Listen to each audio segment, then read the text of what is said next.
How to oil your hair with castor oil. Depending on your hair type and needs, there are different ways to use castor oil for hair care. Here are some general steps you can follow. Step 1. Mix castor oil with another hair oil, such as coconut, jojoba, or argan oil. This will make it easier to apply and reduce the stickiness of castor oil. You can also add a few drops of essential oil to mask the smell of castor oil. Step 2. Dampen your hair with water, then dip your fingertips into the oil mixture. Massage the oil into your scalp for about 5 minutes, using gentle circular motions. This will stimulate blood flow and nourish the hair follicles. Step 3. Distribute the oil through the rest of your hair with your fingers or a comb, focusing on the midsection and ends.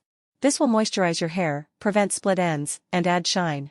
Step 4. Cover your hair with a shower cap or a towel, and leave the oil on for at least 20 minutes.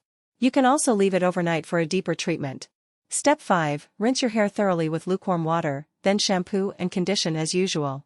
You may need to shampoo twice to remove all the oil. Depending on your hair condition and goals, you can use castor oil for hair once a week or as needed. Castor oil is rich in fatty acids, antioxidants, and minerals that can benefit your hair's health and growth. However, be careful not to use too much or too often, as it can cause buildup and weigh down your hair. Thanks for watching my videos. Please subscribe, like, and share.